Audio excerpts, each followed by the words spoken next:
कभी किसी ने तुम्हें इग्नोर करके गिल्टी फील करवाया है? कभी किसी ने तुम्हारी इतनी तारीफ की कि तुमने तारीफ सुन के हाँ बोल दिया हो? कभी किसी ने तुम्हारी रियलिटी को ही डाउट करवा दिया क्या? अगर हाँ तो समझ लो तुम्हारे माइंड के साथ गेम खेला जा रहा है, हर दिन हर जगह। कुछ लोग साइकोलॉजिकल ट्रिक्स का यूज करते हैं, ऑफिस में, रिलेशनशिप्स में, दोस्ती में एंड सोशल मीडिया पर भी। सबसे डेंजरस चीज नाइफ नहीं होती, सबसे डेंजरस चीज होती है साइकोलॉजिकल कंट्रोल। एंड तुम्हें पता भी नहीं चलता कि गेम कब स्टार्ट हुआ था।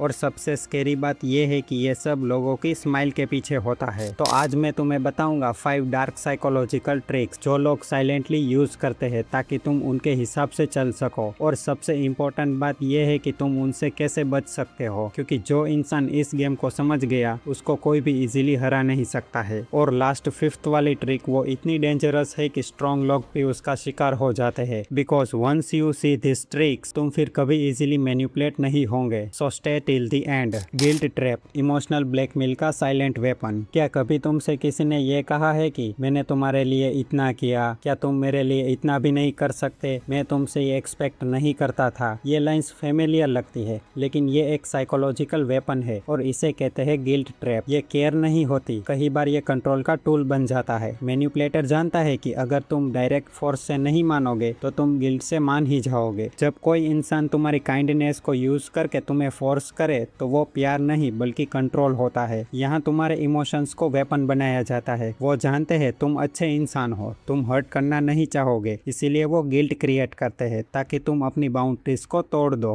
एक यंग लड़का था, हर बार उसके फ्रेंड्स उससे पैसे मांगते थे। अगर वो मना कर देता तो बोलते भाई इतना सेल्फिश मत बन। वो देता गया, रिस्पेक्ट कम होती गई। एक दिन उसने जाना कि काइंड होना अलग बात है और यूज्ड होना अलग बात है। ऑलवेज रिमेंबर वन लाइन, तुम्हारा नो किसी का दर्द नहीं, तुम्हारी सेल्फ रिस्पेक्ट है। अगर कोई तुम्हें गिल्टी फील करवा के कंट्रोल करे तो स्माइल करो और कामली बोलो मैं सब समझता हूँ बट मेरा आंसर नो है। पर अगली ट्रिक और डेंजरस है, क्योंकि इसमें तुम खुद पर ही डाउट करने लगोगे। गैस लाइटिंग, तुम्हारी रियलिटी को तोड़ना। कभी किसी ने तुमसे ये बोला कि तुम ओवर रिएक्ट कर रहे हो, मैंने ऐसा कब कहा, तुम्हें सब गलत याद रहता है। गैस लाइटिंग का गोल सिंपल है, तुम अपने ही माइंड पर ट्रस्ट खोना शुरू कर देते हो। जब इंसान खुद पर डाउट करता है तो वो इजीली कंट्रोल हो जाता है। एक लड़की को बार बार बोला गया तुम सेंसिटिव हो। स्लोली उसने अपने इमोशंस को इनवैलिड समझना स्टार्ट कर दिया। प्रॉब्लम उसमें नहीं थी, प्रॉब्लम मैनिपुलेशन में थी। अब इससे बचना कैसे है? फैक्ट्स लिखो, इवेंट्स को नोट करो, ट्रस्टेड लोगों से बात करो और सबसे इम्पोर्टेंट बात यह है कि अपनी इंस्टीट्यूशंस को इंस्टेंटली रिजेक्ट मत करो। बिकॉज हर फीलिंग रॉन्ग नहीं होती, कभी कभी फीलिंग वार्निंग होती है।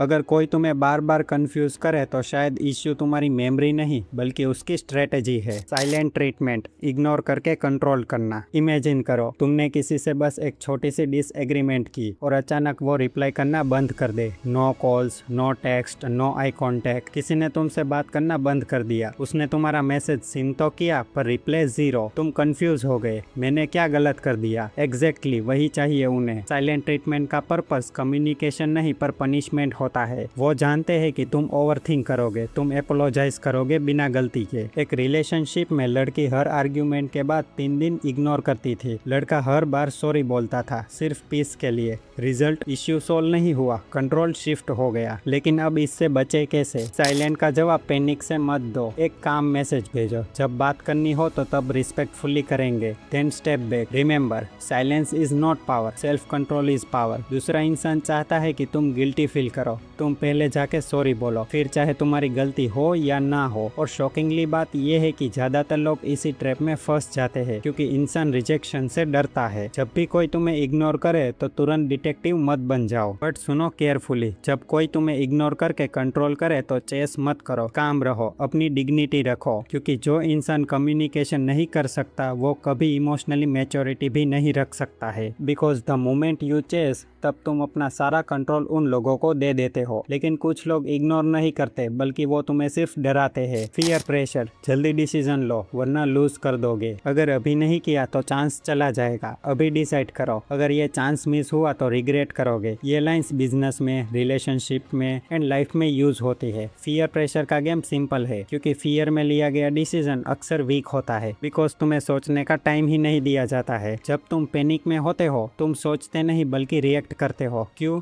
क्योंकि फियरफुल माइंड लॉजिकल माइंड को बंद कर देता है और मैनिपुलेटर को बस वही चाहिए, पहले अर्जेंसी क्रिएट करो, फिर प्रेशर दो और उनसे पूरा कंट्रोल छीन लो। लेकिन पावरफुल लोग क्या करते हैं, पहले सांस लेते हैं शांति से, फिर सोचते हैं एंड देन बाद में डिसाइड करते हैं। Remember, real opportunities respect your thinking time but fake opportunities demand instant obedience. अगर कोई तुम्हें बोले अभी डिसाइड करो तो तुम बोलो कि अगर सच में वैल्यूएबल है तो कल भी वैल्यूएबल होगा, बिकॉज जो चीज सच में वैल्यूएबल होती है वो प्रेशर से कभी नहीं बिकती और यहीं से गेम रिवर्स हो जाता है। फेक प्रेज, तारीफ के पीछे हिडन एजेंडा। क्या बात है यार, तुम तो सबसे स्मार्ट हो, सिर्फ तुम ही मेरी हेल्प कर सकते हो, तुम अलग हो बाकी सबसे। सुनने में तो अच्छा लगता है राइट, पर कभी कभी तारीफ सच में नहीं होती है, सिर्फ स्ट्रेटेजी होती है और वही पॉइंट है। फेक प्रेज तुम्हारे ईगो को स्ट्रोक करता है ताकि तुम गट्स डाउन कर दो। पहले तुम्हें हाई फील करवाया जाता है एंड फिर फेवर मांगा जाता है, जैसे कि पैसे, टाइम, एक्सेस एंड सपोर्ट। एक ऑफिस वर्कर को बॉस हर बार जीनियस बोलता था एंड फिर एक्स्ट्रा अनपेड वर्क दे देता था। कॉम्प्लीमेंट फ्री था, कॉस्ट उसके टाइम की थी। वो तुम्हारे ईगो को यूज करते हैं। ट्रू रिस्पेक्ट क्वाइट होती है पर मैनिपुलेशन लाउड होती है। लेकिन अगर नेक्स्ट टाइम कोई ओवर प्रेस करे तो तुम सिर्फ चुप हो जाओ एंड बस ऑब्जर्व करो। क्या तारीफ के बाद रिक्वेस्ट आती है? अगर हाँ तो समझ जाओ गेम चल रहा है, बिकॉज ट्रू रिस्पेक्ट कंसिस्टेंट होती है बट फेक प्रेस ट्रांजेक्शनल होती है। हर बार ब्रो तू बेस्ट है के बाद वॉलेट चेक कर लिया करो। सच सुनो, सबसे पावरफुल इंसान वो नहीं जो दूसरों को कंट्रोल करे, बल्कि सबसे पावरफुल इंसान वो है जो ट्रिक्स समझ कर भी एकदम काम रहे, जो प्रेशर में भी सोचने की क्षमता रखे, जो गिल्ट में रहकर भी अपनी बाउंड्रीज को सेट रखना जानता हो, जो कंफ्यूजन में होकर भी खुद को ट्रस्ट करना जानता हो। और इसमें कुछ नया नहीं है क्योंकि ये ट्रिक्स तो पूरी दुनिया यूज करती है, पर अब डिफरेंस ये है कि आज से तुम विक्टिम नहीं हो, पर आज से तुम अवेयर हो एंड अवेयरनेस सबसे डेंजरस शील्ड है। Because once you see the game, और फिर ये गेम तुम पर कभी काम नहीं कर सकता। एंड ऑलवेज रिमेंबर, माइंड को प्रोटेक्ट करना ही लाइफ को प्रोटेक्ट करना है, because once you control your mind no one can control your life.